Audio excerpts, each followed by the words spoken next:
Boa tarde, noite a todos, que tenhamos muita paz e que o ano que ora se inicia para as nossas atividades dominicais aqui no Centro Espírita Allan Kardec possa ser profícuo em alegria, harmonia, amor e, acima de tudo, muito trabalho.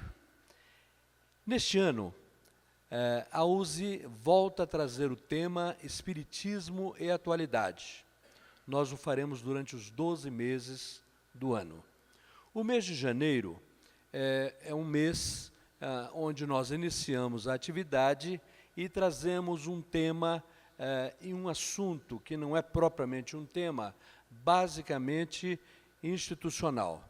E, ao trazer esse tema institucional, nós visamos a sensibilização de nossas casas e de nossos companheiros de trabalho para uma ação preponderante para a atividade espírita e para a casa espírita, a evangelização infantil. O objetivo é exatamente a evangelização infantil, o ensino espírita às crianças, mas envolve também a evangelização no seu sentido geral, abrangendo o jovem, abrangendo o adulto e abrangendo também o ancião, porque cremos que o trabalho de evangelização, ele deve acometer o humano encarnado em todas as fases de sua vida. Porque quando nós falamos da importância da educação, nós sentimos uma importância muito maior em evangelização, e não é um jogo de palavras ou termos trocados para efeito, porque evangelizar entendemos como ser educar com Jesus, educar através dos ensinamentos de Jesus. Senti muito oportuno começar com uma das perguntas do Livro dos Espíritos, onde Allan Kardec indaga aos benfeitores espirituais qual a finalidade da encarnação. E os espíritos foram muito apropriados ao nos dar uma resposta direta, não obstante estendida. E eles disseram que nós encarnamos, se quiserem ler reencarnamos, podem fazê-lo, para executar tarefas, para espiar, para provar e para exercer, efetuar missão à face do planeta Terra. É claro que os termos não são apropriados com relação à expiação, expiação aí com X, não com S, não é espiar de bisbilhotar, mas é espiar no sentido de reparar, reconduzir, se recuperar. A hora que nós comentamos a palavra provar, é exatamente passarmos pelo momento onde vamos dizer com nossos atos, com o nosso comportamento, se aprendemos ou não a lição, porque o aprender não é falar sobre a lição, mas é executar a lição no nosso dia a dia, no cotidiano, e com relação a executar missão, todos nós sabemos, e às vezes nos colocamos distante da situação da missão, porque achamos que missão é algo especial para pessoas especiais, o que não é verdade, porque cada um de nós, seja na maior ou menor de nossas condições, temos uma tarefa a executar e trazemos em nossas encarnações alguns objetivos bem especificados, planejados ou não por nós, mas determinantes para o nosso aprendizado, para a nossa evolução e determinadamente para que nós possamos caminhar para o caminho do bem, para o caminho do amor e para estarmos melhor em relação ao Pai, fazendo com que o encontro ou a convivência entre Criador e criatura sejam os mais próximos possíveis. Interessante que na resposta que os Espíritos deram ao nosso codificador, eles fizeram a extensão, dizendo que dentro dessa situação de espiar, de provar, de cumprir algumas tarefas, de executar missão, nós teríamos também uma obrigação ou uma tarefa incondicional em relação a todas as nossas obrigações, que seria a de promover o bem e o progresso da humanidade. Daí o podermos avaliar a questão da missão e que cada um de nós dá, nem que seja um pequenino grão, mas dá uma contribuição para que a humanidade, enquanto a nossa sociedade geral e maior, possa melhorar. E esta melhoria acontece exatamente através de nossa melhora pessoal, de nosso aperfeiçoamento e de nossos aprendizados. Ao nos vermos uns aos outros, não estamos diante nem de anjos, nem de demônios. Estamos diante de espíritos prontos, apropriados, e no momento certo, na hora certa, que é o nosso presente, o nosso agora, para exatamente cumprirmos a nossa tarefa, a nossa missão. E parece-nos que, quando falamos em encarnação, nós estamos muito próximos a uma missão que nos é adequada, a reprodução. Quer dizer, fazer com que a face do planeta, a oportunidade aconteça para que espíritos voltem, retornem e façam o procedimento do ir e vir. E a hora que recebemos alguém em nosso lar, neste eterno procedimento de ir e voltar, nascer e morrer, morrer e nascer, e a gente nem sabe bem dizer quando se nasce, quando morre, ou quando encarna, ou quando desencarna, porque a hora que acontece um fato ou um verbo do lado de cá, o outro está acontecendo do outro lado. É o mesmo que a saída do navio do porto. Lá se foi o navio se foi, e do outro lado o pessoal está dizendo assim, o navio apareceu, o navio está chegando, porque o túmulo ou o berço não são buracos que não têm fim e não têm entradas. Tanto um como o outro se apresentam como grandes avenidas para a nossa vida. Tanto o túmulo como o berço acontecem assim e demonstram exatamente a nossa imortalidade. Bem, a partir daí, e se falamos no processo da encarnação, a finalidade, e se falamos na reprodução, é claro que nós estamos colocando diante de nós a figura do pai e da mãe, a figura dos pais, e automaticamente com uma missão a cumprir, que seria a missão de bem encaminhar os seus filhos, as suas crias. Geneticamente, os nossos filhos se originam diretamente de nós, espiritualmente, eles se originam diretamente do Criador, de nosso Pai. Somos depositários, somos responsáveis que os recebem e assumem a obrigação de bom encaminhamento e bom direcionamento para o seu desenvolvimento.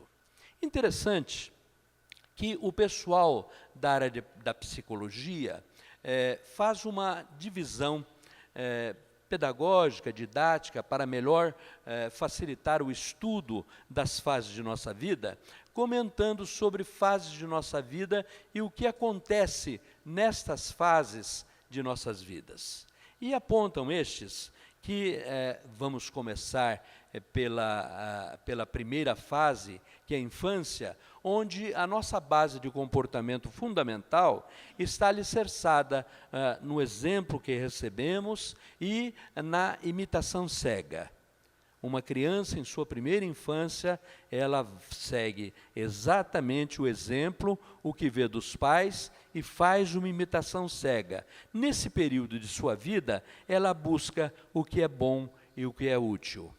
É o período no início do peito da mãe, que é uma extensão do corpo da criança, e é o período onde a criança chama e tem para si a atenção do belo, do bom e o que é útil. E nesse momento ela vive de maneira assim incessante a busca e o desenvolvimento de suas ações, desenvolvendo a sua motricidade, desenvolvendo o seu primeiro momento de atração, o primeiro momento de afinidade com as pessoas que convivem mais próximas dela.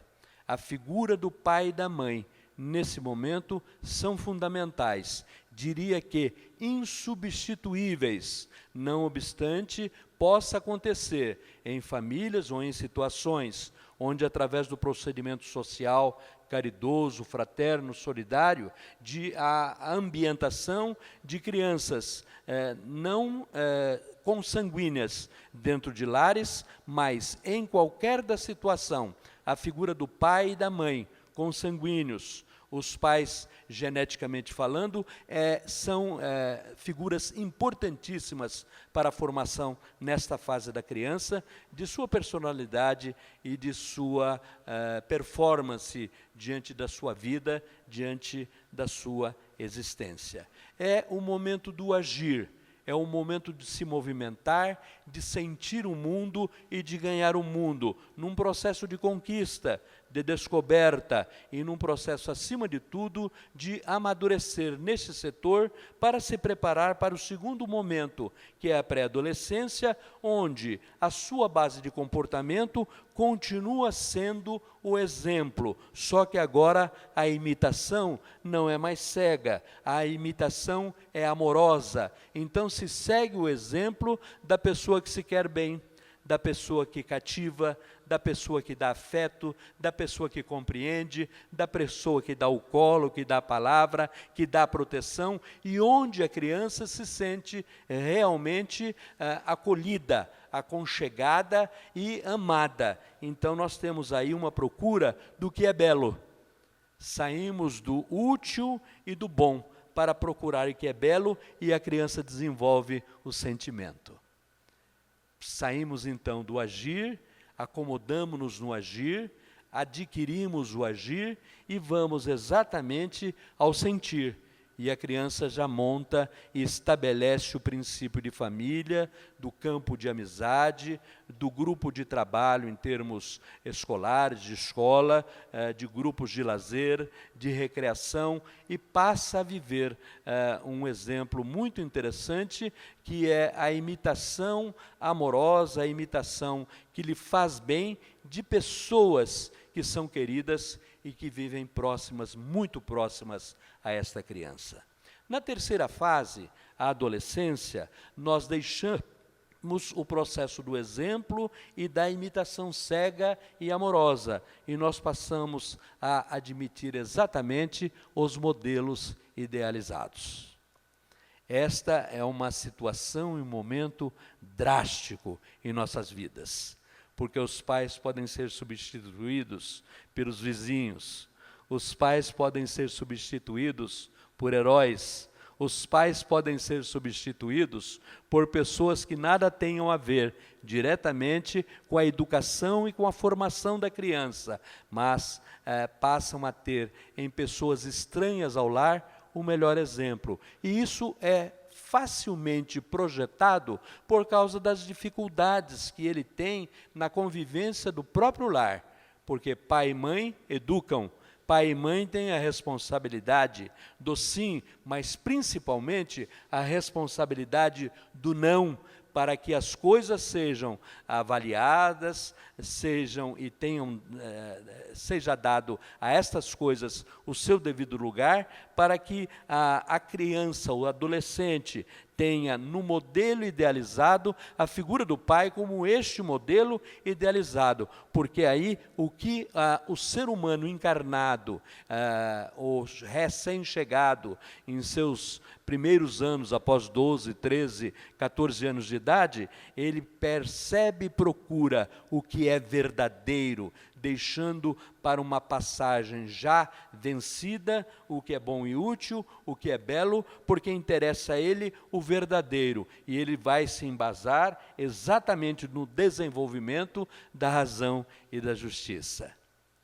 O Dr. Raya nos diria assim, de saudosa lembrança, que os aborrecentes estão aí por todo lugar. Mas a gente fala em aborrecente quando fala dos nossos adolescentes ou dos nossos recém-chegados à idade adulta. Ninguém nunca ouviu falar num pai aborrecente ou numa mãe aborrecente. E com certeza, com os meus bons entas de idade, eu tenho hoje a segurança de que nós fomos muito mais aborrecentes do que os nossos próprios filhos. Não deveria dizer isso na frente da minha filha, nem da minha neta, mas falo correndo o risco, porque com certeza já as experiências já são corridas e vão chegar, para que aprendam e para que a nova geração pense nisso de uma maneira diferenciada. Fechamos o cerco, porque aí nós encontramos o pensar, o agir, o sentir e o pensar. E encontramos exatamente o caminho dos psicólogos no pensar, sentir e agir para a nossa formação. A hora que nós traduzimos isto para as famílias espíritas, com acesso à casa espírita, nós temos uma facilidade muito interessante a hora que analisamos os exemplos da imitação cega, os exemplos da imitação amorosa, quando em nosso procedimento de recepção das crianças em nossas casas, nós saibamos que isso acontece e tentamos procurar o bom exemplo e exatamente o bom caminho, as boas biografias, para que essas crianças tenham uma maneira de entender melhor a vida e tenham os seus heróis, mas que sejam heróis positivos, que sejam heróis amoráveis e que sejam heróis que contribuam para a formação moral, para a formação ética do nosso pensar, do nosso sentir e do nosso agir. Na primeira infância, e calculem, se assustem com o que vou dizer, já há todo um projeto em desenvolvimento, não tenho nem tempo, nem muita condição de conhecimento para falar sobre ele, que no estado de Goiás, a Federação Espírita do Estado de Goiás, já tem um projeto de quase 10 anos de evangelização de bebês. No período ainda do útero, no período ainda onde está na barriga da mãe, e depois nos primeiros anos de idade, nos primeiros meses de idade. E dizem os nossos companheiros goianos que os resultados são incríveis, inclusive em harmonia, paz e boa convivência entre pai e mãe. Mas o importante é que nós, vendo os miúdos entre nós, convivendo em nossas casas, rodando, correndo e às vezes bagunçando as nossas próprias reuniões, que sintamos que eles precisam de exemplos, de ambientes, porque para nós espíritas, nós precisamos criar a imagem, eu vou usar o termo entre aspas, para que me entendam bem, de igreja, que nós não sentimos muito bem. Porque às vezes a gente tem um centro espírita como uma casa social, e ele não é, ele tem a função de igreja, ele é uma igreja, onde nós nos devotamos, adoramos ao Pai, adoramos ao Criador, onde nós temos a presença dos nossos santos, que são os espíritos mentores, os nossos anjos da guarda, os nossos espíritos amigos, que nos acodem, socorrem e orientam as nossas vidas. E às vezes a gente, por estar um pouco longe do ritualismo e do dogmatismo, e isso é muito bom, não damos o valor de que quando aqui a gente está, nós estamos numa comunhão com Deus e com a espiritualidade, e vivendo intensamente o nosso sentimento de religiosidade. A hora que comento com vocês os exemplos no início que nós podemos dar às crianças, nós teríamos uma maior profundidade e uma maior segurança ao tratarmos com os nossos adolescentes, onde evidentemente o herói épico que tem que ser apresentado a todos estes pequenos seres que apontam para a vida, para a existência, seria Jesus, e seria exatamente o trabalho de evangelização. Sinto às vezes que temos vergonha de falar em nome de Jesus, de falar de Jesus. Na verdade nós sentimos, como diz Haroldo Dutra Dias, uma grande saudade de Jesus, e temos vergonha de dizer, falar sobre essa saudade, tamanha falta que nos fazem em nossa vida, em nossos procedimentos, a prática dos seus exemplos e dos seus próprios ensinos. Aproximar Jesus de nós é sumamente importante. Eu poderia dizer agora para vocês que a evangelização é um ato de amor, é um ato de doação, é um ato de oferecer o que nós temos de melhor às nossas crias. É o ato que nós temos de amor, onde nós oferecemos o que de mais belo há e existe entre nós para a convivência, que é o amor. E o amor em sua verdadeira essência somente nos foi ensinado pelo Mestre Jesus. A nossa fala tem 3 objetivos. O primeiro, que as nossas famílias, que você que é pai, que é mãe, que você que é pai e mãe, não seja de maneira direta, mas indireta, através da adoção, através de um lar criado para atender a crianças que não têm o afago de uma família real, consanguínea, dê e assuma a responsabilidade de trazer a criança para o trabalho de evangelização. Esse é o nosso grande primeiro objetivo. Vamos encher as nossas casas de crianças, não com o objetivo de ampliarmos o volume de pessoas dentro do centro espírita, mas com o objetivo de criarmos um ambiente melhor dentro de nossas famílias. Não deixem para que elas decidam depois qual a religião que ela vai seguir, qual o pensamento que ela deverá ter. Talvez não necessitem até mesmo dar o rótulo, mas envolvam a criança com o ensino cristão.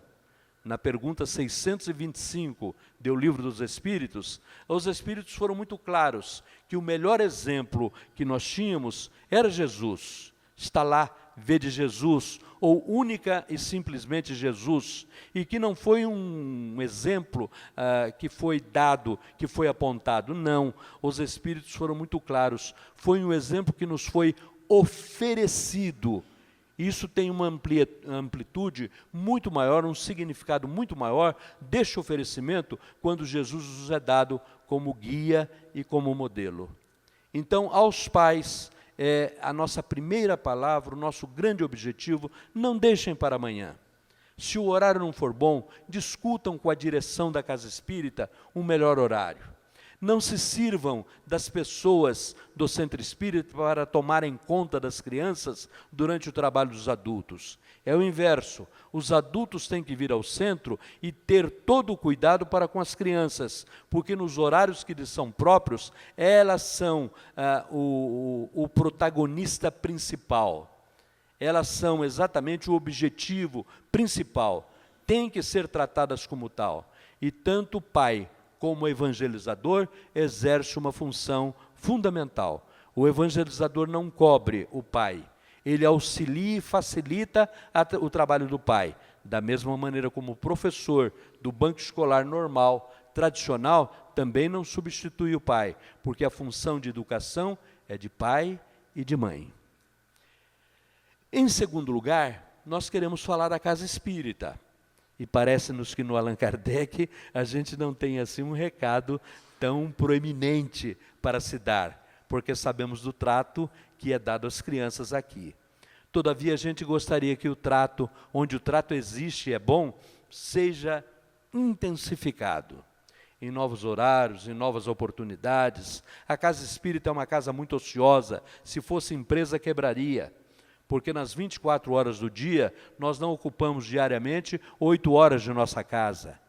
Então nós somos e estamos fechados, às vezes a maior parte do tempo, estou falando genericamente, e a nossa segunda palavra é exatamente para incentivar as diretorias, os dirigentes, para que fechem nesta situação, nesta matéria, deem a devida importância para que nós possamos abrigar o trabalho de evangelização da criança.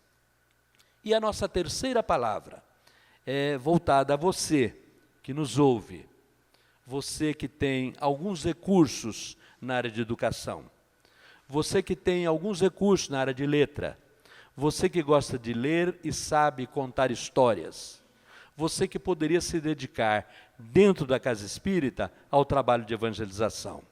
O nosso convite a você é para que seja um evangelizador da criança, um educador da criança na casa espírita. Se no Allan Kardec o quadro está completo, vamos colocar em cada sala que atende a criança um segundo elemento. Se for o segundo elemento e se já não existe mais vaga, vamos nos propor, junto ao uso, junto ao nosso departamento de atendimento à criança, a nossa disposição, a nossa carga horária, o nosso trabalho, para que a gente possa atuar em outras sociedades, fazer essa contribuição. Então, é um convite que nós estamos fazendo a todos. Pedimos para que este convite seja levado a sério, porque é hora de retorno. É hora de retorno que não deveria ser hora de retorno, porque não se interrompe trabalho espírita. Não há férias dentro da casa espírita e dentro do espiritismo, a não ser para os nossos cursos formais, com carga horária e com predisposições apropriadas ao seu desideratum, à sua maneira de ser. Mas, neste início de ano, que a gente possa fortalecer o trabalho. E aí nós poderíamos encerrar a nossa fala com vocês, com o nosso abraço fraterno, com o nosso agradecimento e a certeza do atendimento deste apelo que fazemos em nome de Jesus e em nome das crianças, dizer a vocês uma coisa que sintetiza esse nosso trabalho de amor e esse trabalho de relacionamento entre seres humanos. Que no convívio humano,